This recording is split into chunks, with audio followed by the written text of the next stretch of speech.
यानंतर बातमी येते औरंगाबादमधून शिवसेनेच्या आमदाराच्या दादागिरीची। साखर कारखान्याच्या सर्वसाधारण सभेमध्ये प्रश्न विचारला म्हणून आमदार संदीपान भुमरे यांनी एका शेतकऱ्याला मारहाण केल्याचा आरोप केला जातोय। औरंगाबाद इथे संत एकनाथ सहकारी साखर कारखान्याच्या सर्वसाधारण सभेवेळी हा प्रकार घडला। या संपूर्ण प्रकाराची दृश्य कॅमेऱ्यात कैद झालेली आहेत। या दृश्यांमध्ये आमदार संदीपान भुमरे आणि त्यांचे समर्थक शेतकऱ्याला मारहाण आणि अर्वाच्य शिवीगाळ करताना दिसतात। संदीपान भुमरे हे विधानसभेमध्ये पैठण मतदारसंघाचं प्रतिनिधित्व करतात।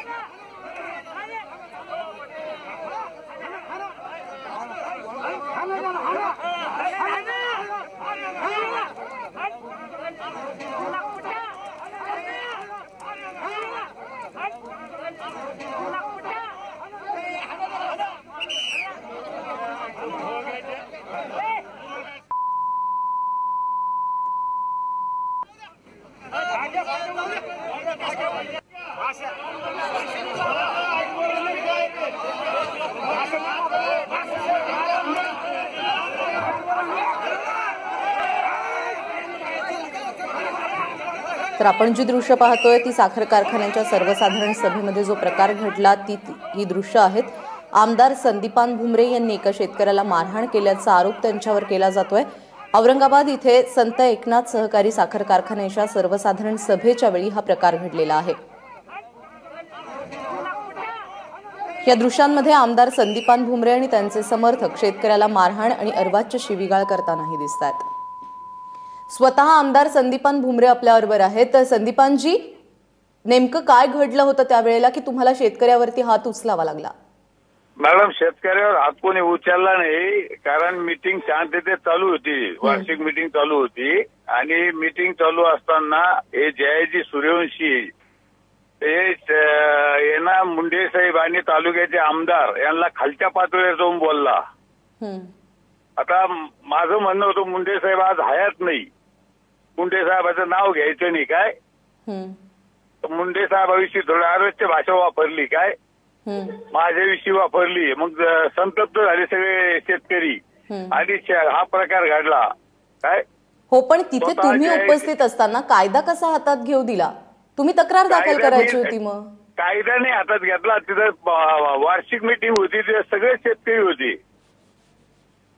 पण लोकप्रतिनिधींना असं वागणं शोभतं का? शेतकऱ्यावरती थेट हात उचलायचा, आपल्या कार्यकर्त्यांसह अशा प्रकारे? उचललाच नाही मी, शेतकऱ्या हात उचलला नाही। तो जयाजी सूर्यवंशी, तुम्ही याचा रेकॉर्ड बघा, ह्यो कोणाला पण शिव्या देतो कुठे बी काय, आणि तिथं त्यांना मुंडे साहेबाविषयी उद्गार काढणं हे शेतकऱ्याला सहन झालं नाही। ते काही बोलले असतील, अनुचित असं ते बोलले असतील, मात्र या संदर्भात तुम्ही तक्रार दाखल करू शकला असतात। तुम्ही हात का उचलला त्या ठिकाणी? कार्यकर्त्यांना का रोखलं नाहीत तुम्ही?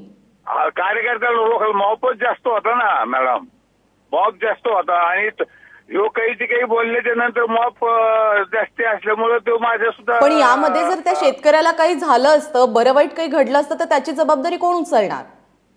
नाही, पण यांनी सुद्धा असं बोलू नये ना काय, हे जरी शेतकरी नेते तर यांनी असं मुंडे साहेब आज हयात नाही आपल्यात काय।